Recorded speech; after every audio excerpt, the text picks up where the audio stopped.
ओम शांति।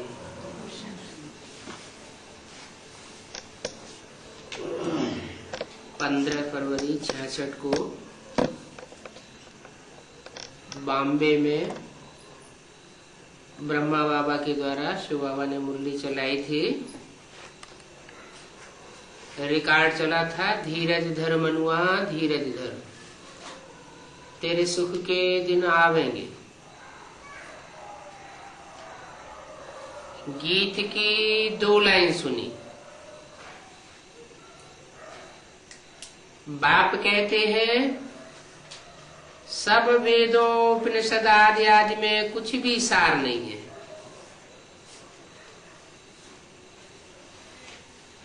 फिर भी जैसे आटे में लून,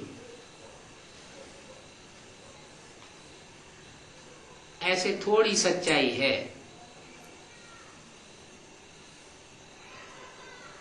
कुछ न कुछ है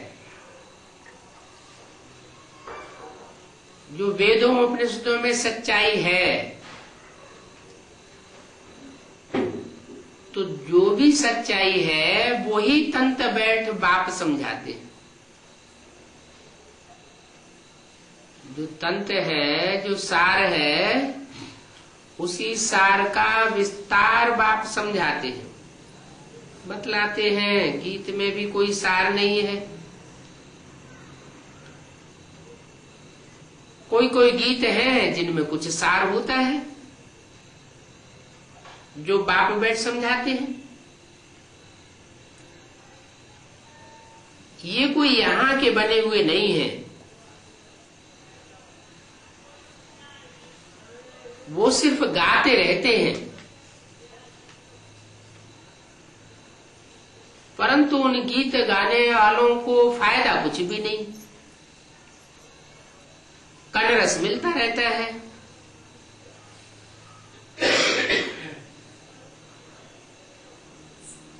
वहां कोई धैर्य देने वाला है क्या? जो गाते हैं गीत में धीरज धर मनुआ धीरज धर, मनुआ कहा जाता है मन को। हे मेरे मन धीरज धर। यहाँ तो धीरज देने वाला बाप है। त्रिमूर्ति शिव है। त्रिमूर्ति शिव की 3 मूर्तियां हैं। ब्रह्मा रूपी मन मनुआ, विष्णु रूपी संस्कार शक्ति, और शंकर रूपी बुद्धि का 3रा नेत्र।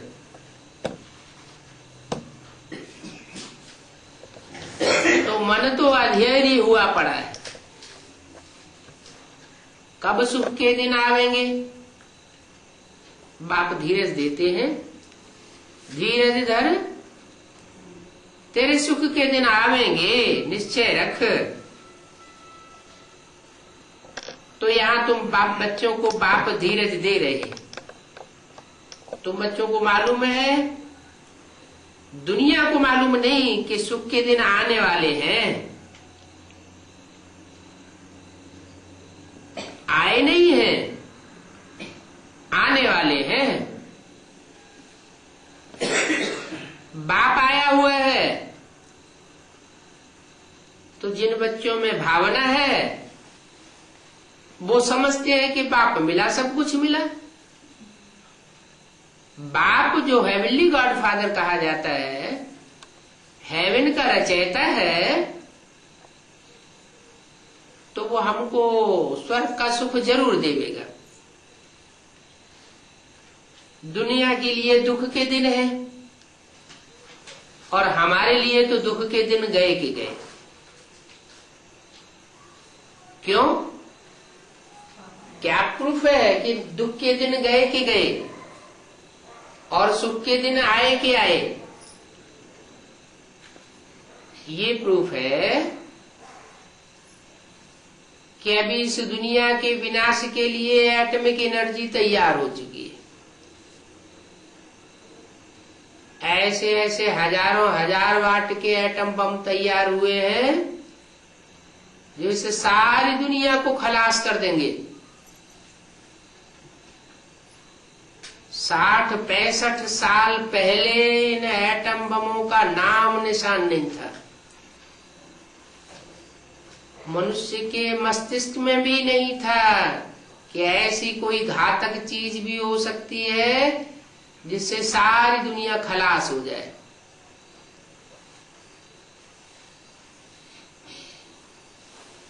और आज से 50 साल पहले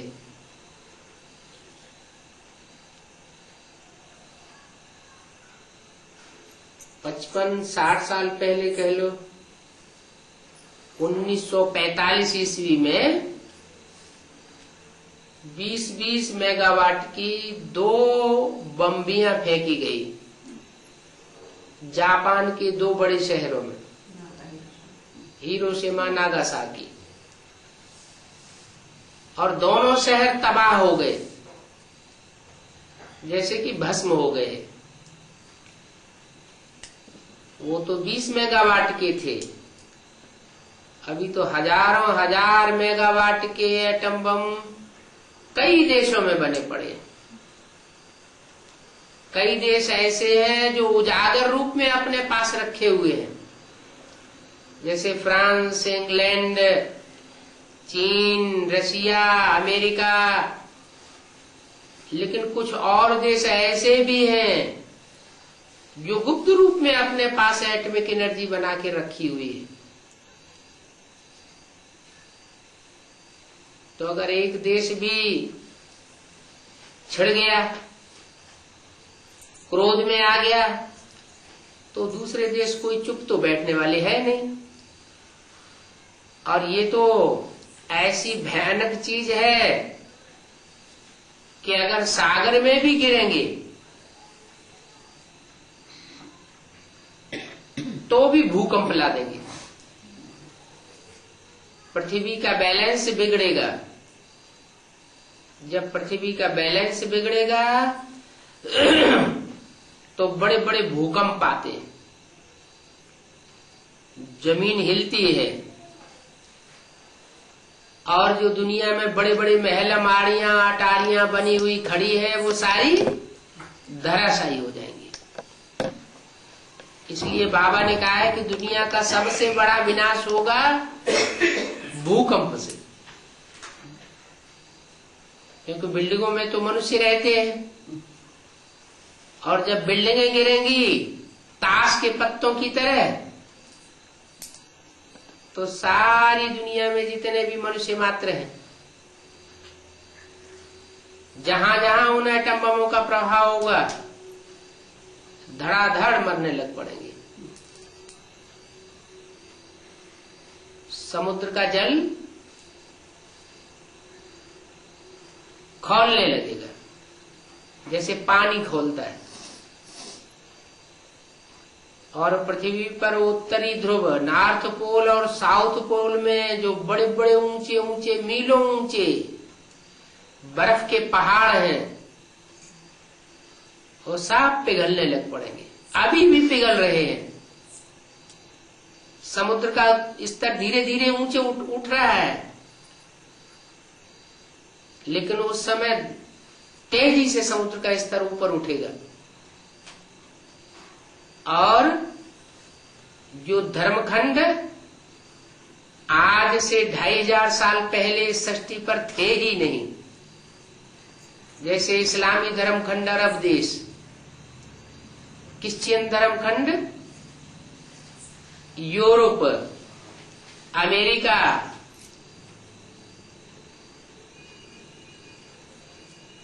और मुस्लिम धर्मखंड अफगानिस्तान, ईरान, तुरान वगैरह वगैरह,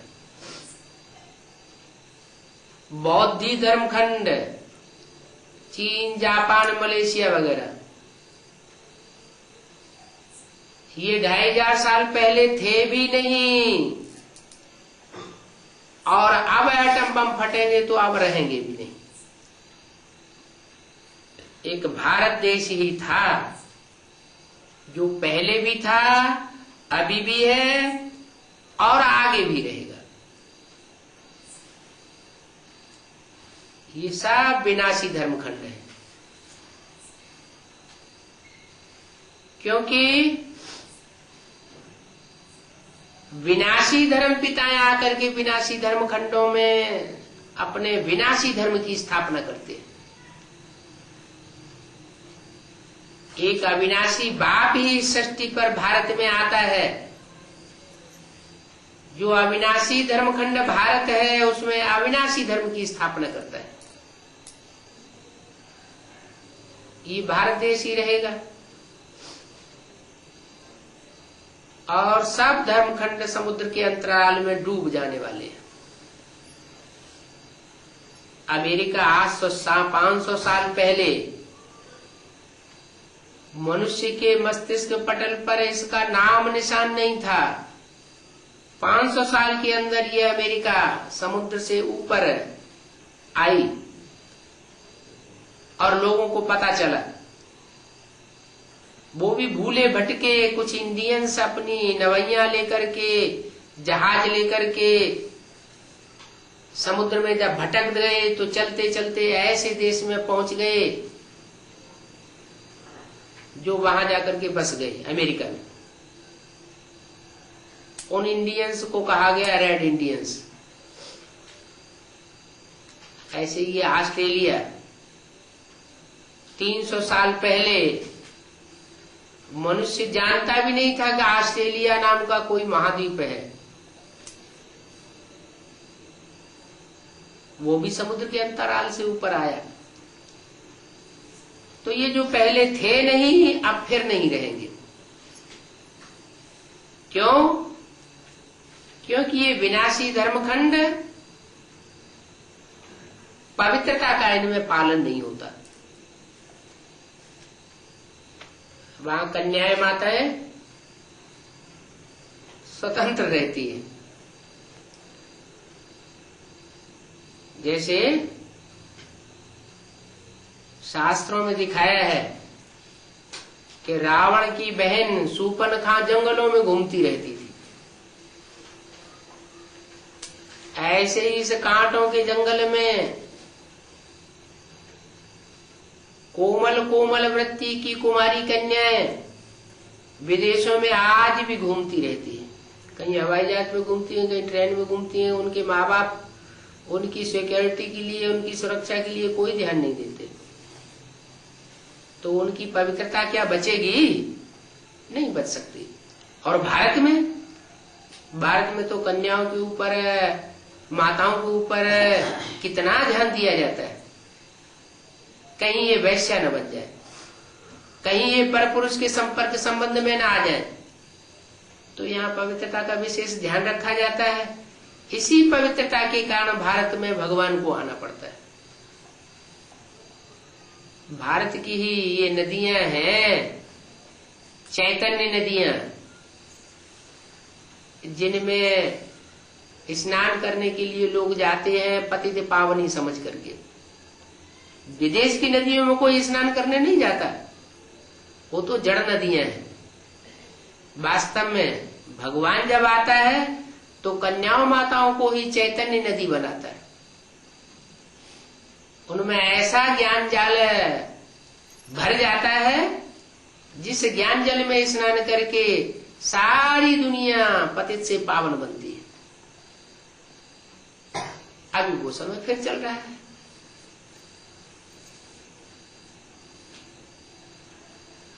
उन नदियों को भगवान पतित से पावन बनाए रहा है ज्ञान जल से। वो नदियां सराबोर हो रही हैं, भरपूर हो रही हैं। भारत की गंगा नदी, यमुना नदी, कावेरी नदी, गोदावरी नदी, सारी ही नदियों में ये शिफ्ट है पतितों को पावन बनाने की। लेकिन गंगा नदी विशेष प्रसिद्ध है। क्यों? क्योंकि भारत में भगवान भी उत्तर भारत में प्रत्यक्ष होता है।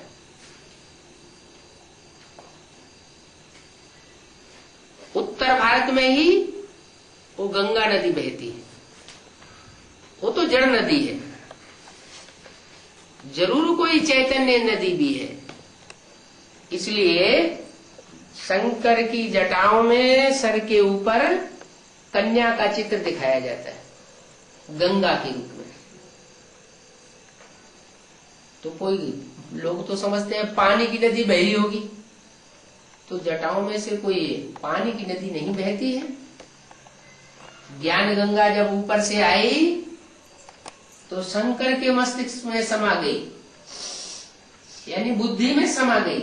बुद्धि में सारा ज्ञान जल समा गया,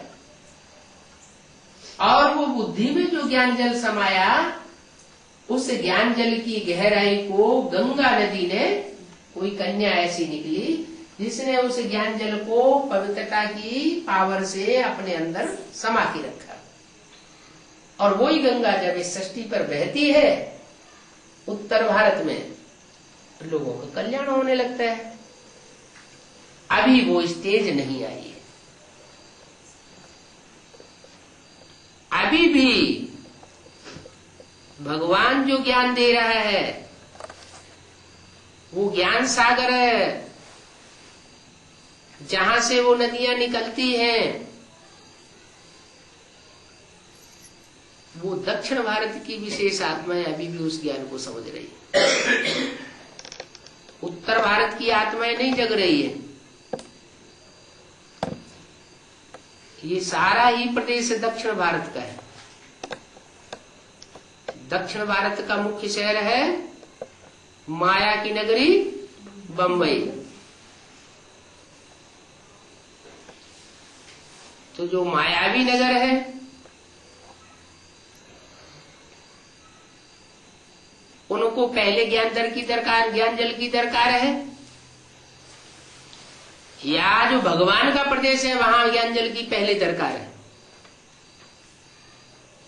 है? मायावी जो नगर कहा जाता है, जहां की राजधानी, तो वो प्रदेश भी सारा मायावी, धन संपत्ति से ही भरपूर, धन संपत्ति का प्रभाव ज्यादा रहता है। तो भगवान आकर के पहले ऐसे ही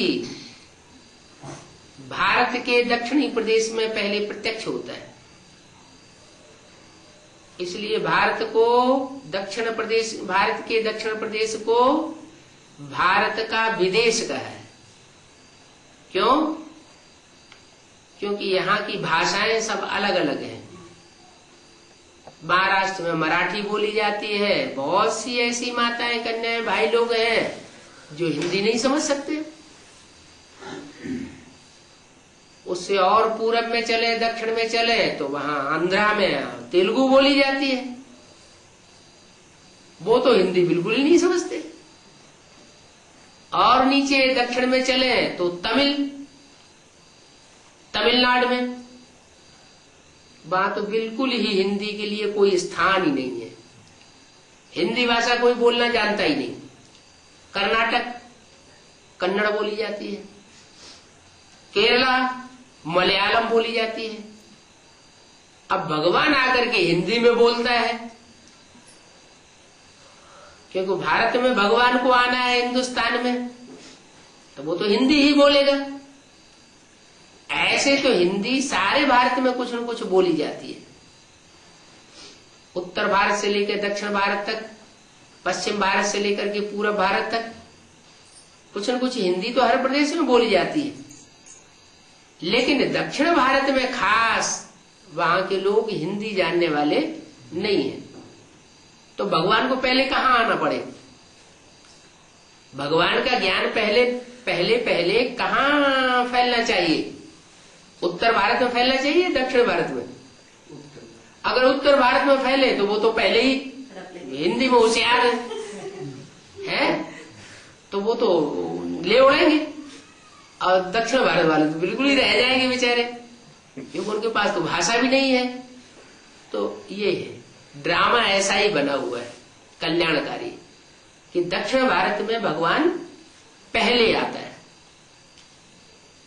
तो आप देखेंगे जाके वहां, या देखा होगा, उत्तर भारत में भले कार्य चल रहा है भगवान का, लेकिन उत्तर भारत की आत्माएं अभी भी जग नहीं रही है, क्योंकि ज्ञान गंगा अभी भी सोई हुई पड़ी है।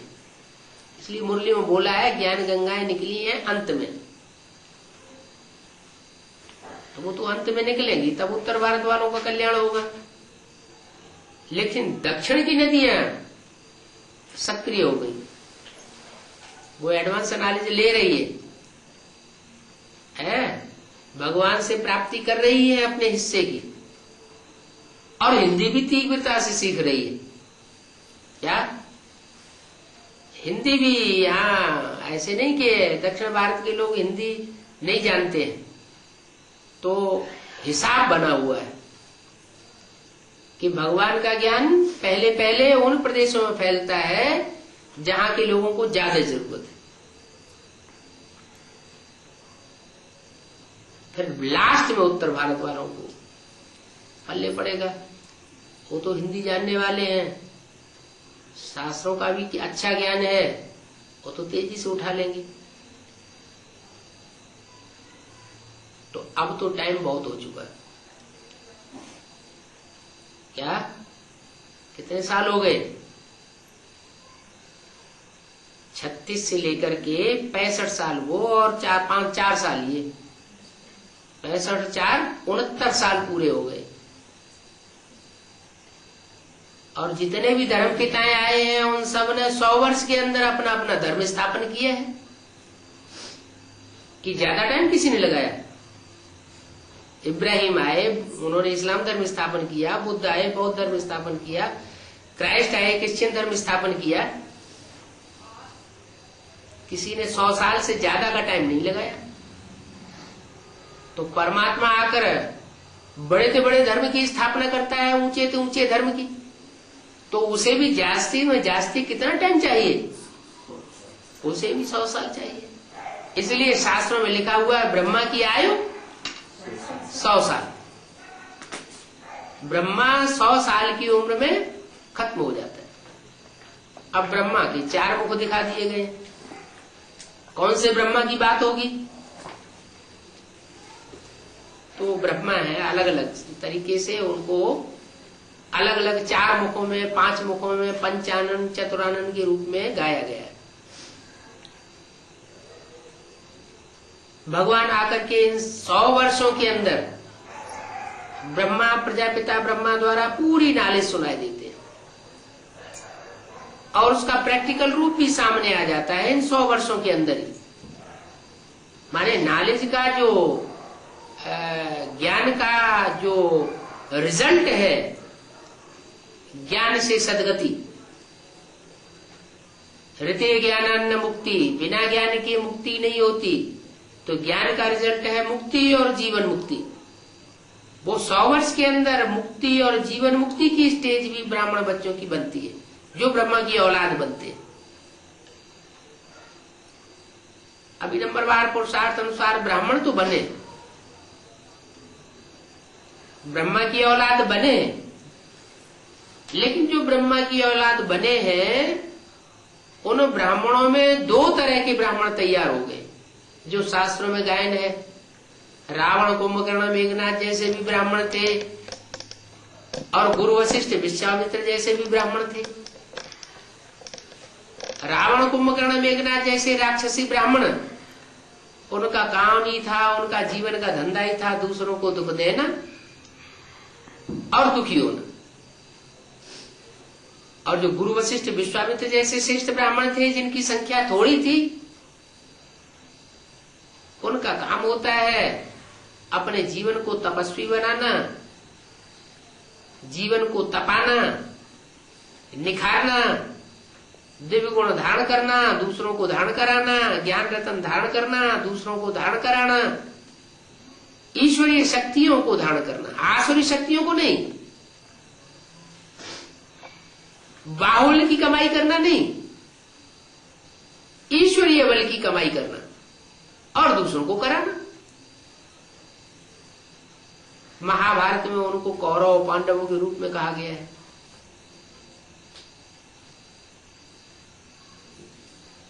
पांडव थोड़े थे, उंगलियों उंगलियों पे गिने जाने योग्य 5 पांडव गाए गए। 5 का मतलब कोई 5 नहीं थे, लेकिन इतने कम थे कि उंगलियों पे गिने जा सकते हैं। और कौरवों को 100 दिखाया गया है, और उनकी प्रजा तो हजारों की करोड़ों की तादाद में दिखाई गई। कहते हैं कौरव पांडवों दोनों की सेनाएं मिलकर के 18 अक्षौणी थी। अब उस 18 अक्षौणी सेना में रथ सवार भी दिखाए गए हैं, घुड़सवार भी दिखाए गए हैं, पैदल भी दिखाए गए हैं। अगर हिसाब लगाया जाए तो आज दुनिया की जितनी आबादी है उतनी आबादी 18 अक्षौणी उन्होंने सेना की दिखा दी है। अब इतनी बड़ी आबादी, दिल्ली के नजदीक वो कुरुक्षेत्र जो शहर बसा हुआ है, उस शहर के अंदर तो कुरुक्षेत्र में वो लड़ाई हो नहीं सकती, न इतनी सेना इकट्ठी हो सकती है। वो तो बेहद की बात है। कुरुक्षेत्र, कुरु माना कर्म, कर्म करने का क्षेत्र माना युद्ध भूमि करने। ऐसी कर्मों की युद्ध में जो भूमि बनाई गई वो कोई स्थूल भूमि की बात नहीं है। इसलिए गीता के पहले ही श्लोक में आया, धर्म क्षेत्रे कुरुक्षेत्रे समवेता युयुत्सव। इस धर्म के क्षेत्र में, धर्म के अखाड़े में, कर्म क्षेत्रे कर्म के अखाड़े में, कर्म के भूमि में युद्ध की इच्छा वाले, कोई अच्छे कर्म करने वाले थे, कोई बुरे कर्म करने वाले थे, कोई असुरों की मत पर चलने वाले, कोई ईश्वरीय मत पर चलने वाले। ईश्वर की मत तो जरूर है, 3 मूर्तियों के द्वारा ही मिलेगी। वो तो कहा जाता है त्रिमूर्ति शिव। तो 3 मूर्तियों में जो पहली मूर्ति है ब्रह्मा की मूर्ति के द्वारा जो भी वाणी उच्चारण की गई, उस वाणी को मानने वाले जो होंगे वो जरूर पांडव होंगे या श्रेष्ठ ब्राह्मण होंगे। श्रेष्ठता को धारण करने वाले सब नहीं होते, थोड़ी सी आत्माएं होती हैं।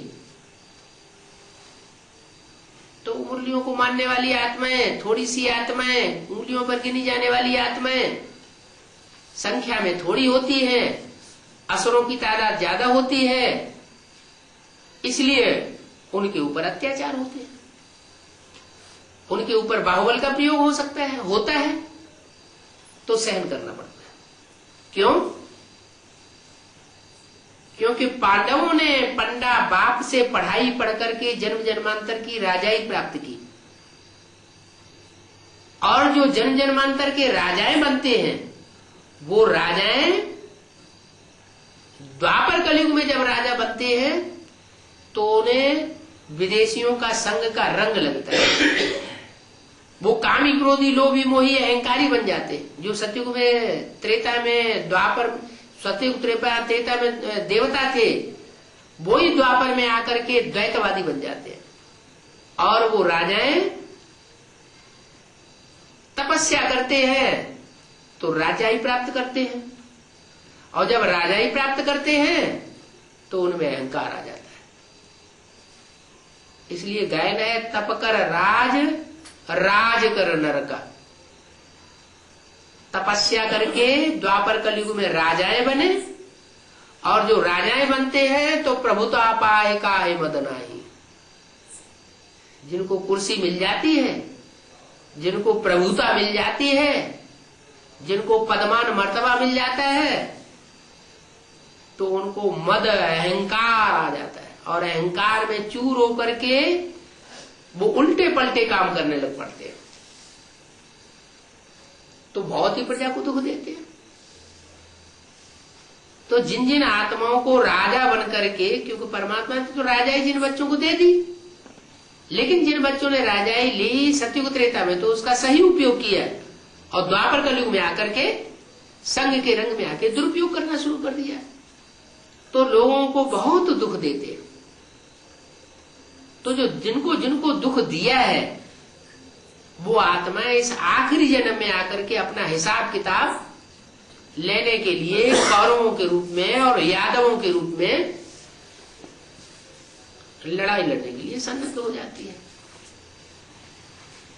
जो परमात्मा बाप के बच्चे बनते हैं उनको फिर सहन करना पड़ेगा। इसलिए बाप कहते हैं बच्चे धीरज धरो।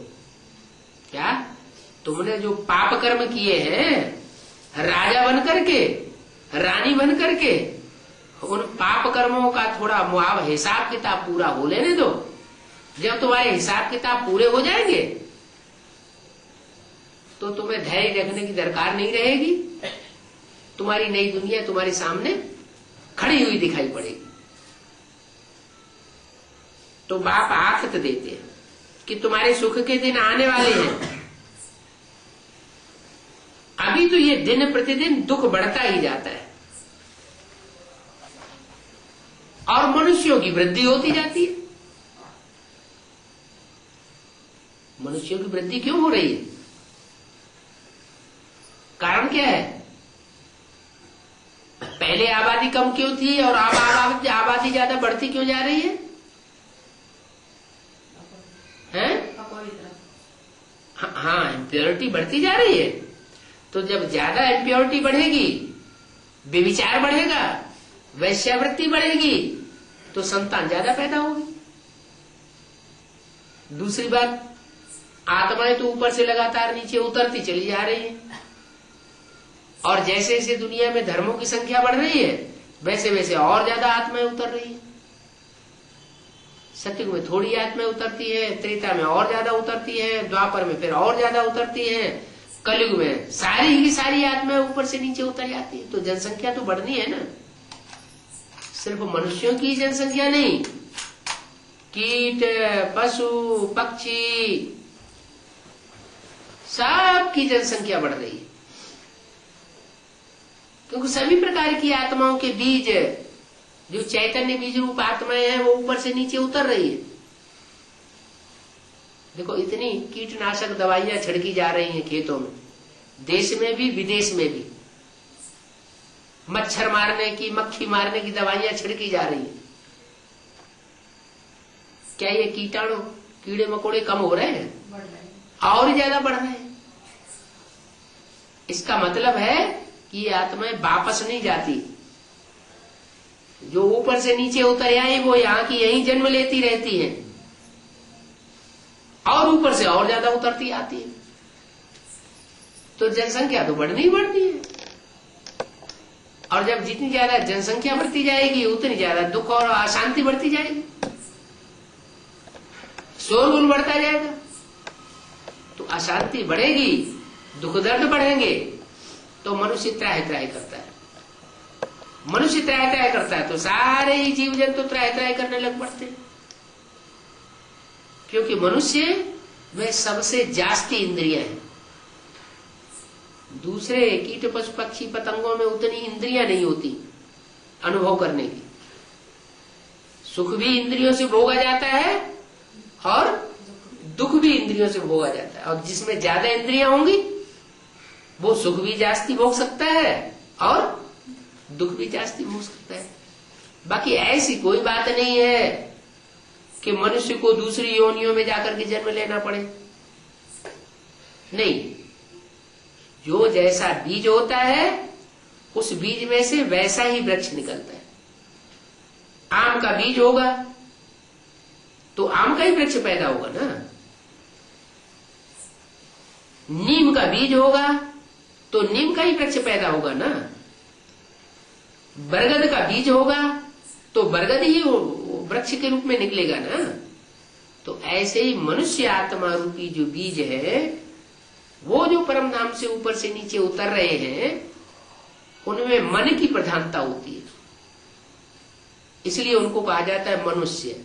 मन बुद्धि की प्रधानता होने वाली जो आत्माएं हैं वो मनुष्य ही बनती है, तो दूसरी योनि में जन्म नहीं लेती। तो मनुष्य आत्माएं वो मन की प्रधानता होने के कारण सोच विचार कर सकती है। वो ज्ञान को समझ सकती है, दूसरों को ज्ञान समझा सकती है, उस पर मन चिंतन मंथन कर सकती है, तो भगवान को मनुष्यों को सुधारने के लिए आना पड़ता है। बाकी उन्होंने तो शास्त्रों में लिख दिया है, वेदों में उपनिषदों में, कि भगवान ने जानवर के अवतार लिए, घोड़े का अवतार लिया, कच्छ का अवतार लिया, मच्छ का अवतार लिया। अब भगवान को जानवरों को सुधारने के लिए इस सृष्टि पर आएगा या मनुष्यों को सुधारेगा? मनुष्यों को आकर के सुधारता है। भगवान तो वो चीज है जो देवताओं से भी ऊंची चीज है। देवताओं से नीची कैटेगरी बनती है तब मनुष्य बनते हैं, मनुष्यों से जब जब नीचे उतरते हैं तो राक्षस बनते हैं। तो भगवान आकर के क्या कीड़ा मकोड़ा या ये जानवर बनता है? नहीं, वो जानवरों को सुधारने के लिए नहीं आता, वो ऊंचे से ऊंचा करता है तो मनुष्यों में प्रवेश करता है। मनुष्य ही पतित बनते हैं, मनुष्य ही पावन बनते हैं। मनुष्य पावन बनता है तो देवता बन जाता है, मनुष्य पतित बनता है तो नीचे गिरते गिरते राक्षस बन जाता है। अब ऐसे पतित मनुष्यों को पावन बनाने के लिए परमात्मा कलयुग के अंत में आता है। ऐसे नहीं कि जैसे वेद शास्त्रों में लिख दिया है, संभवामि युगे युगे, मैं हर युग में आता हूं। अरे कोई मकान होता है, बाप अपने बच्चों के लिए मकान बनाता है तो मकान की भी 4 अवस्थाएं होती हैं। सतो प्रधान में बहुत ही सुखदायी होता है, फिर सतो सामान्य स्टेज होती है, थोड़ा कम सुखदायी हो जाता है, फिर उसकी रजो प्रधान स्टेज बनती है, थोड़ा उसमें दुख शुरू हो जाता है, टूट फूट शुरू होती है, फिर तामसी अवस्था भी मकान की बनती है, बहुत ही टूट फूट होने लगती है, तो ज्यादा दुख देता है। जब ऐसी स्थिति आ जाती है कि कोई भी प्रकार की रिपेयरिंग से मकान सुख नहीं दे पाता, तब फिर बाप जो है अपने बच्चों के लिए नया मकान बनाता है। ऐसे ही षष्ठी रूपी मकान है। षष्ठी रूपी मकान को भी चेंज करने के लिए परमात्मा को उसकी सतो प्रधान स्टेज सतयुग में आने की दरकार नहीं, त्रेता में भी आने की दरकार नहीं, क्योंकि त्रेता में राम का राज्य गाया हुआ है, वहां भी बहुत सुख होता है। और द्वापर युग में भी जो नए नए धर्म पिताएं आते हैं वो भी सात्विक धर्म की स्थापना करते हैं, उस समय भी इतना दुख शुरू नहीं होता है। कलयुग में कलह क्लेश का युग होता है, यहाँ बहुत ज्यादा दुख होता है। उसमें भी कलयुग के अंत का जो टाइम चलता है, जो अभी चल रहा है, उस टाइम तो रौरव नरक हो जाती है दुनिया। स्त्री जाति की तो सुरक्षा ही नहीं है इस दुनिया में कहीं भी। जब ऐसी स्थिति हो जाती है तब परमात्मा इस सृष्टि पर आता है और आकर के सत्य सनातन धर्म की स्थापना करता है और जो भी दुष्ट धर्म है उनका विनाश करता है। अपने बच्चों को धीरज देता है, बच्चे अब धीरज धरो, तुम्हारे दुख के दिन अब गए के गए, अब सुख के दिन आ गए हैं। भले मनुष्यों की वृद्धि होती जाती है, हर मास को 10 लाख की वृद्धि होती है और इस तरह की ये वृद्धि तो बढ़ती ही रहेगी। कोई कितना भी माथा मारे, काहे के लिए? जनसंख्या रोकने के लिए माथा मारते हैं ना। सरकार देखो कितना प्रयत्न कर रही है बर्थ कंट्रोल के लिए, लेकिन क्या बर्थ कंट्रोल रुक पाता है? नहीं रुक रहा है। तो बताया कोई कितना भी माथा मारे, लेकिन ये जनसंख्या वृद्धि तो होगी ही।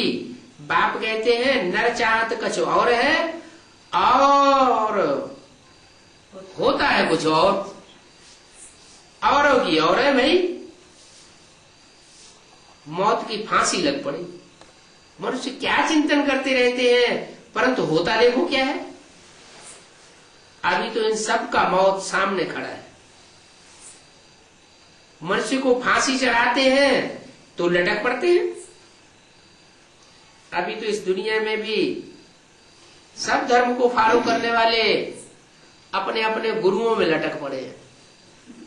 क्या वो ही शूटिंग अभी ब्रह्मा कुमारी ईश्वरी विश्वविद्यालय में भी हो रही है।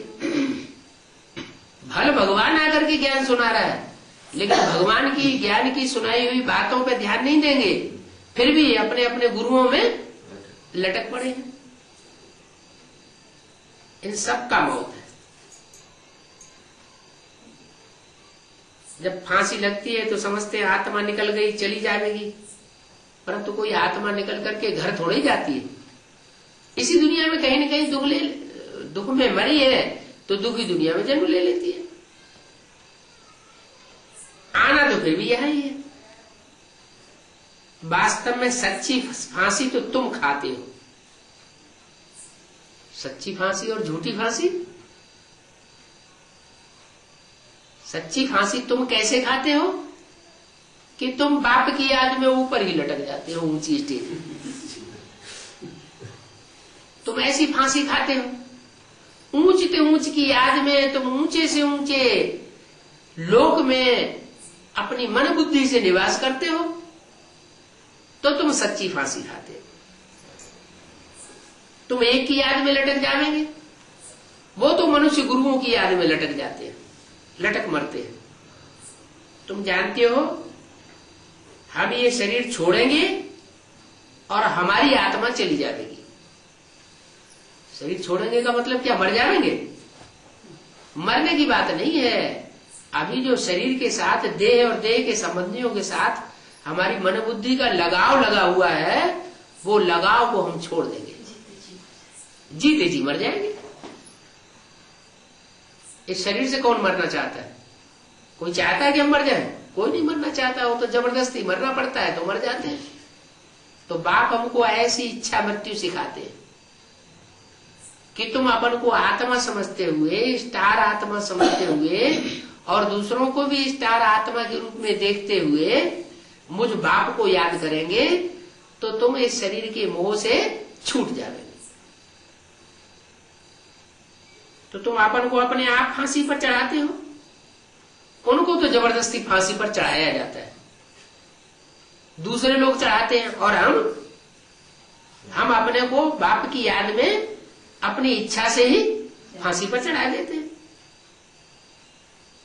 तुम जानते हो हम ये शरीर छोड़ेंगे और हमारी आत्मा चली जाएगी। योग की यात्रा फांसी है क्या? फांसी क्यों है? क्योंकि सभी देहधारियों का जो लगाव है वो बुद्धि से तोड़वाया जाता है। घर जाने के लिए मौत को याद करते हैं, बाप आत्माओं को समझाते हैं। क्या? किसको समझाते हैं? आत्माओं को समझाते हैं। आत्माओं को समझाते हैं। कीड़े मकोड़े पशु पक्षी पतंगी सबकी आत्माओं को समझाते हैं।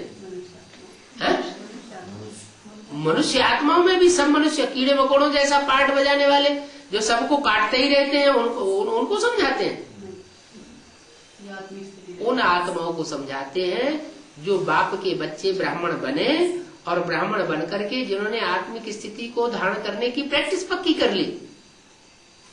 इसलिए मुरली में बोला है, आत्मा रूपी सुई की सारी कट उतर जाने पर तुम बच्चे डायरेक्ट बाप से सीखोगे। क्या? दीदी दादी दादाओं से नहीं सीखोगे। किससे सीखोगे? डायरेक्ट बाप तुमको सिखाएगा। डायरेक्ट सुप्रीम टीचर तुमको पढ़ाई पढ़ाएगा। कब?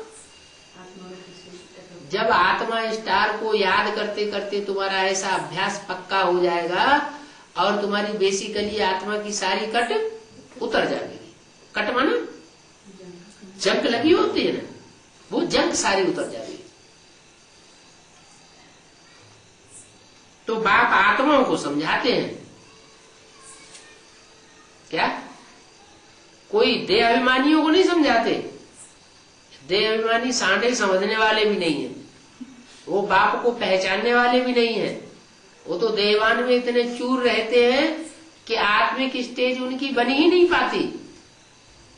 देह और देह के संबंधियों को छोड़ने की बजाय और ही ज्यादा नए नए संबंध जोड़ते रहते हैं। तो बाप आत्माओं से बात करते हैं। ममता आदि कुछ नहीं है। किनको? जो आत्म की स्थिति में स्थित हो जाने वाले बच्चे हैं उनको देहधारियों में ममता नहीं रहती, बाप को भी कोई ममता आदि नहीं है। ये सारी आत्माओं की बात है, देहाभिमानियों की बात नहीं है। आत्माओं में मन बुद्धि आर्गन्स है, तो आत्मा के सूक्ष्म आर्गन्स होते हैं, ये स्थूल आर्गन्स है। कौन कौन से सूक्ष्म आर्गन्स हैं आत्मा के? मन, संकल्प शक्ति, बुद्धि, निर्णय शक्ति, फैसला करने की शक्ति, और संस्कार अनेक जन्मों के जो अच्छे बुरे कर्मों के प्रभाव जमे हुए हैं मन बुद्धि के ऊपर, वो कहे जाते हैं संस्कार। वो संस्कार, उसी को परिवर्तन शक्ति कहा जाता है। तो बोला ये आत्मा के सूक्ष्म आर्गन्स हैं, और ये जो देखने में आते हैं ये स्थूल आर्गन्स हैं, जैसे हाथ, पांव, नाक, आंख, कान, तो ये स्थूल है। तो बाप आत्माओं को तसल्ली देते हैं, धीरज धर मनुआ धीरज धर। बातचीत जरूर शरीर द्वारा होगी, क्या बाप भी बात करेंगे, धीरज देंगे, तो धीरज देने वाली बात कोई शरीर के द्वारा ही करेंगे ना। और बच्चे भी बाप से बात करेंगे तो शरीर के द्वारा ही करेंगे, है? तथाकथित ब्रह्मा कुमार कुमारियां क्या कहते हैं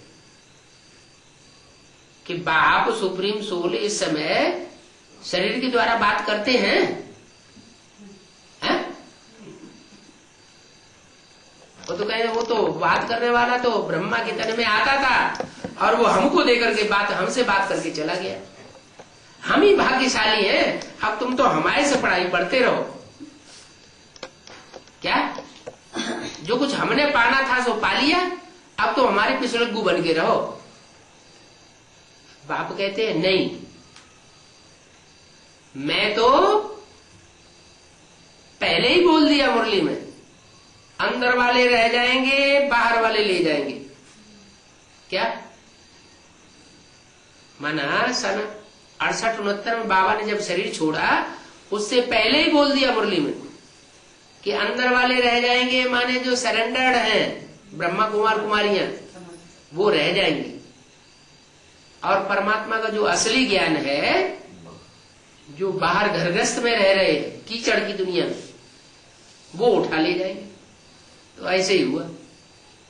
ब्रह्मा बाबा के शरीर छोड़ने के 5-7 साल के बाद एडवांस ज्ञान निकला, और जो एडवांस ज्ञान त्रिनेत्री के द्वारा निकला, त्रिनेत्री शंकर के द्वारा, उस ज्ञान को जो सरेंडर है ब्रह्मा कुमार कुमारियां अंदर वाली, वो नहीं जान पाई।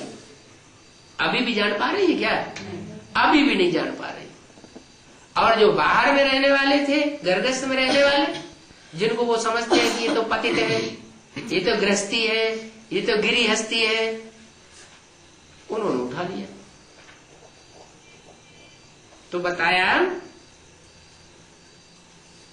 बच्चों को बाप तसल्ली दे रहे हैं, कहते हैं मैं इस शरीर का आधार लेकर तुम बच्चों को समझाता हूं। जब तुम्हारा अभ्यास आत्मा को याद करने का, स्टार को याद करने का, निराकारी स्टेज का पूरा होता है, तो मैं इस शरीर का आधार लेकर तुम बच्चों को समझाता हूं। ये क्यों नहीं कहा सुनाता हूं? पहले सुनना होता है कि पहले समझाना होता है? पहले सुनना सुनाना होता है, बाद में समझना समझाना होता है।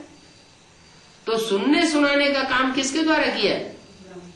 ब्रह्मा के द्वारा सुनने सुनाने का काम किया। मुरली सुन ली और दूसरों को मुरली रिपीट करके सुना दी। जैसे तोता होता है ना, तोता रट्टू तोता कहा जाता है, तो वो सुनता है टियों की आवाज में और वैसे ही करके बोल देता है जैसा सुनता है, दिमाग से बात को समझता कुछ भी नहीं। ऐसे ही ब्रह्मा के द्वारा तथाकथित ब्रह्मा कुमार कुमारियों ने सुन लिया और दुनिया को सुना दिया, और अभी भी सुना रहे। लेकिन उन मुरलियों का तंत्र क्या है? सार क्या है वो नहीं जानते। तो बाप कहते हैं कि जो कागज के लिखे हुए मुरलियां हो चाहे शास्त्र हो, उनमें आटे में नमक की मिसल सच्चाई है और बाकी सब भूसा है। तो जो नमक की मिसल सच्चाई है, वो सच्चाई, वो सार को मैं विस्तार में आकर के समझा रहा हूं। तो बाप अभी समझा रहा है मुरलियों के सार को। तो जरूर कोई तर्क का आधार लेकर के ही समझाऊंगा, समझाता हूं। कहते हैं बच्चे अभी उतावलापन मत करो। क्या कोई भी बात हो उसमें उतावला नहीं होना चाहिए। अरे इतनी देर लग रही है, इतना टाइम हो गया, अभी काम क्यों नहीं हो रहा है, हम सुखी क्यों नहीं हो रहे, हम दुखी क्यों होते जा रहे हैं। बाप कहते हैं उतावले मत बोलो, धैर्य ध्यान करो। तुम्हारा ये ईश्वरीय जन्म सबसे उत्तम है। वो तो शास्त्रों में बताते हैं कि 84 लाख योनियों में भ्रमण करने के बाद फिर एक मनुष्य जन्म मिलता है। बाप कहते हैं 84 लाख योनियों में तो मनुष्य आत्मा जाती ही नहीं। मनुष्य के 84 जन्म होते हैं ज्यादा से ज्यादा 4 युगों में, लेकिन 84 जन्म श्रेष्ठ नहीं है। भले देवताएं श्रेष्ठ कहे जाते हैं, लेकिन वो भी नीचे उतरते हैं। सतयुग में देवताएं नीचे उतरना शुरू करते हैं कि ऊपर चढ़ते हैं? नीचे उतरते हैं। सतयुग में भी नीचे उतरते, त्रेता में भी नीचे उतरते, और द्वापर कलयुग तो है ही उतरती कला की युग। तो इन युगों में तो मनुष्य आत्माएं नीचे उतरती है, लेकिन जब परमात्मा ऊपर से नीचे आता है कलयुग के अंत में, तो आकर के हम सब मनुष्य आत्माओं की चढ़ती कला करता है। ये चढ़ती कला का ईश्वरीय जन्म है जो सबसे ऊंचा जन्म है। इसको वास्तव में कहेंगे मनुष्य जन्म। और जन्मों में तो जानवरों जैसे बनते हैं द्वापर युग से कलयुग तक, लेकिन इस जन्म में मनुष्य से देवता बन सकते हैं। इसलिए ये सबसे श्रेष्ठ जन्म है, सबसे उत्तम जन्म है ही पुरुषोत्तम संगम युग का समय। तो 500 करोड़ पुरुष जितने भी हैं उन सब में उत्तम उत्तम 33 करोड़ देवताएं। 33 करोड़ देवताओं में भी जो 9 लाख श्रेष्ठ आत्माएं हैं, 9 लाख चमकते हुए सितारे हैं संसार के, वो अभी प्रत्यक्ष होने वाले। उन 9 लाख सितारों में भी वो आसमान के जड़ सितारे नहीं प्रत्यक्ष होने वाले संसार में, वो तो जड़ सितारे हैं। ये आत्मा रूपी जो चैतन्य सितारे हैं वो संसार में अभी चमक मारने वाले हैं ज्ञान की। सारी दुनिया उनकी तरफ टकटकी लगा करके देखेगी कि ये है ईश्वर की औलाद। तो ये ईश्वर जन्म तुम्हारा सबसे उत्तम है।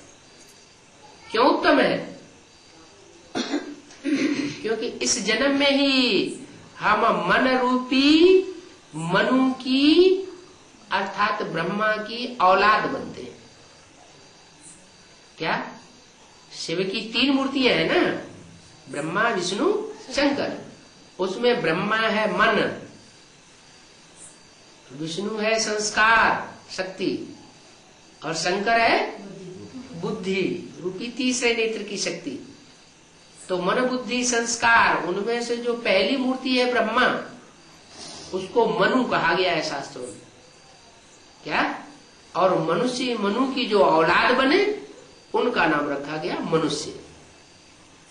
जैसे द्वापर युग से विष की औलाद वैश्य, क्या? विष्णु की औलाद वैष्णव, शिव की औलाद शिव के फॉलोअर शैव, और ब्रह्मा की औलाद ब्राह्मण। एक मात्रा बढ़ती गई ना बच्चे के अर्थ में। तो ऐसे ही मनु की औलाद मनुष्य, ये बढ़ गया। तो मनु की हम सब औलाद इसी जन्म में है, और किसी जन्म में मनुष्य नहीं होते हैं। या तो देवताएं होते हैं, या तो दूसरों को दुख देने वाले राक्षस होते हैं। वास्तव में मनन चिंतन मंथन इस आखिरी जन्म में चलता है। नहीं तो मनन चिंतन मंथन तो मनुष्य चलाते हैं, दुनिया में भी चला रहे हैं, लेकिन रिजल्ट क्या आता है? एटम बम बना के रख लिए, ऐसा मन चला रहे हैं। तो कोई आदमी पेड़ पर चढ़ करके जिस शाखा को काट रहा है उस शाखा पर ही बैठा हुआ है, तो उसकी क्या हालत होगी? नीचे गिर के मर जाएगा ना। तो उसी दुनिया में हम रह रहे हैं और मन बुद्धि ऐसी चला रहे हैं, जिस दुनिया में रह रहे हैं उसी को भस्म करने का बारूद इकट्ठा कर लिया है एटम बम बनाने के लिए। तो दुनिया की कितनी पावर खर्च हो रही है फालतू के काम में, जिससे दुनिया नष्ट होने वाली है। तो वो कोई मनन चिंतन मंथन नहीं हुआ, वो तो राक्षसी मनन चिंतन मंथन हुआ। असली मनन चिंतन मंथन करने वाला मनुष्य अभी परमात्मा हमको बनाए रहा है। तो तुम्हारा ये ईश्वरी जन्म सबसे उत्तम है। चाहो तो उस उत्तम जन्म को अपने अनेक जन्मों के कल्याण में लगा सकते हो, और न चाहो तो नहीं लगा सकते, क्योंकि टाइम बाकी थोड़ा है। क्या ये 60-70 साल तो पूरे होने आ गए, अब ये 30-33 साल बचे हैं सिर्फ। क्या पहली मूर्ति ब्रह्मा का काम पूरा हुआ, दूसरी मूर्ति शंकर का काम भी पूरा हो गया। ब्राह्मणों की संगमी की दुनिया में अब आग लगने वाली है, लगना शुरू भी हो गई। क्या वो तो समझते हैं कि शंकर द्वारा बाहर की दुनिया का विनाश हुआ होगा। बाहर की दुनिया के विनाश की बात ही नहीं है। भगवान आकर के जो ब्रह्मा के द्वारा ब्राह्मणों की दुनिया स्थापन होती है, उसी में आसुरी ब्राह्मण तैयार हो जाते हैं, पैदा हो जाते हैं। उन आसुरी ब्राह्मणों का संहार करने के लिए और श्रेष्ठ ब्राह्मणों की स्थापना करने के लिए परमात्मा अभी कार्य करा रहा है। तो शंकर द्वारा ये आसुरी ब्राह्मणों की दुनिया नष्ट होने वाली है, और जो श्रेष्ठ ब्राह्मण है वो ब्राह्मण सो देवता बनने वाले हैं। तो थोड़ा टाइम रह गया, तुम शिव बाबा के पोत्रे और ब्रह्मा के बच्चे हो। क्या यज्ञ के आदि में शिव बाबा ने जिस व्यक्तित्व में पहले पहले प्रवेश किया था वो हमारा डाडे है, बाप दादे। बाप के बाप को क्या कहते हैं? डाडे। तो यज्ञ के आदि में जिस तन में परमात्मा ने प्रवेश किया था, जिसके लिए बोला है, ऐसे ऐसे बच्चे थे जो मम्मा बाबा को भी डायरेक्शन देते थे, ड्रिल कराते थे, टीचर बन करके बैठते थे। हम समझते थे तो बहुत अच्छा नंबर माला में आवेंगे। तो वो डाडे में सुप्रीम सोल ने प्रवेश करके डाडे का पार्ट बजाया। बाद में बच्चे चले गए, लेकिन एक बार जो ब्राह्मण बन जाता है उसका पुरुषार्थ कभी व्यर्थ नहीं जाता। ये तो संस्कृत की गीता में भी लिखा हुआ है। तो वो बच्चे जो यज्ञ के आदि में शरीर छोड़ गए थे, वो ही फिर दोबारा यज्ञ में आ जाते हैं। तो दोबारा यज्ञ में आते हैं, वो अपने पूर्व जन्म की प्रारब्ध ब्राह्मणत्व की लेकर के आते हैं, इसलिए एडवांस में तीखे जाते हैं। वो ही बच्चे फिर बैठे हुए हैं एडवांस में, एडवांस जा रहे हैं, ज्ञान में भी एडवांस जाते हैं, योग में भी एडवांस जाते हैं, धारणाओं को धारण करने में भी एडवांस जाते हैं, और ईश्वरीय सेवा करने में भी एडवांस जाते हैं, आगे आगे जाते हैं। तो तुम डाडे से वर्षा ले रहे हो। वही डाडे, ये जो यज्ञ के आदि में राम वाले शरीर में प्रवेश जिसने किया था, वही राम वाली आत्मा फिर शरीर छोड़ करके शंकर के रूप में ब्राह्मणों की दुनिया में प्रत्यक्ष हो जाती है। और उस डाडे से तुम वर्षा ले रहे हो। काहे का वर्षा ले रहे हो? सुख और शांति का वर्षा ले रहे हो। तो बाप ये तुम्हें आथत देते हैं कि अभी तुम्हें अशांत होने की दरकार नहीं है। इस समय तुमको सारे विश्व की आदि मध्य अंत का ज्ञान बुद्धि में है, और किसी जन्म में ये ज्ञान नहीं रहता है आदि मध्य अंत का। क्योंकि सतयुग में देवता है तो बुद्धू होते हैं, वो तो अपने सुख भोगने में ही मस्त रहते हैं। त्रेता में भी सेमी देवताएं होते हैं। द्वापर युग में द्वैतवादी बुद्धि बनती है तो असुरों का संग होना शुरू हो जाता है। आसुरी धर्मों का ज्ञान दुनिया में फैलता है, तो वहां भी हम जो सृष्टि के आदि मध्य अंत के ज्ञान को नहीं जान पाते। सिर्फ सृष्टि की हस्ती थोड़ी जानते हैं, वो भी जब से इब्राहिम बुद्ध क्राइस्ट आए हैं तब से जो आसुरी सृष्टि है उसकी हिस्ट्री को हम जानते हैं, वो भी पूरी नहीं, कहीं सच्ची और कहीं झूठी। बाकी ये लास्ट जन्म है जबकि मैं आता हूं, इस समय मैं तुमको सृष्टि के आदि मध्य अंत का पूरा राज अभी समझा रहा हूं। अभी चाहो तो समझ सकते हो, जन्म जन्मांतर के ज्ञान के संस्कार तुम अपनी बुद्धि में भगवान से प्राप्त कर सकते हो। भगवान को कहा जाता है सदगुरु। क्या? सारी सृष्टि की सदगति करने वाला गुरु है। वो सदगुरु जरूर आकर के कोई यूनिवर्सिटी खोलता होगा, वो है ईश्वरीय यूनिवर्सिटी। यूनिवर्सिटी का मतलब ये होता है जिसमें सारा यूनिवर्स पढ़ाई पढ़े।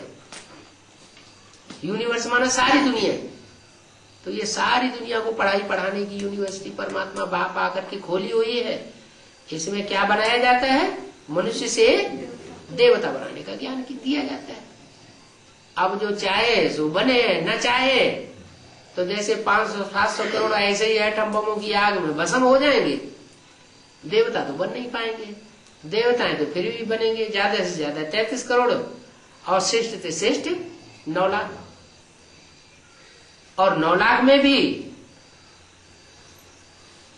16,108 गोप गोपियां गाई हुई हैं, और उनमें भी 1000 भुजाएं ब्रह्मा की गाई हुई है जो भगवान की विशेष सहयोगी बनती है भुजा के रूप में। और उनमें भी 108 बहुत श्रेष्ठ हैं जिनकी माला सब धर्मों में घुमाई जाती है। सब धर्मों ने 108 मणकों को, आत्माओं को याद करते हैं कि नहीं? और उनमें भी 8 सबसे श्रेष्ठ है। वो अभी 2-4 साल में प्रत्यक्ष होने वाले हैं पूरे ही पूरे। अब जो चाहे सो पद ले लो। वो भी यूनिवर्सिटी होती है, उसमें भी रिजल्ट निकलता है पास विद ऑनर कितने हुए, फर्स्ट क्लास कितने निकले, सेकंड क्लास कितने निकले, थर्ड क्लास कितने पास हुए। अब इस यूनिवर्सिटी का भी रिजल्ट निकलने वाला है। सवार इतने लाख हाथी सवार, इतने लाख पैदल, ये सब मिलाकर के अक्षौणी उन्होंने बताया हुआ है। तो दुनिया की आबादी उस हिसाब से कितनी हुई? 18 अक्षौणी तो आबादी होती है दुनिया की। वहाँ कुरुक्षेत्र के मैदान में, कुरुक्षेत्र जैसे छोटे शहर में कहाँ से आ जाएंगे? ये सारी दुनिया की बात है।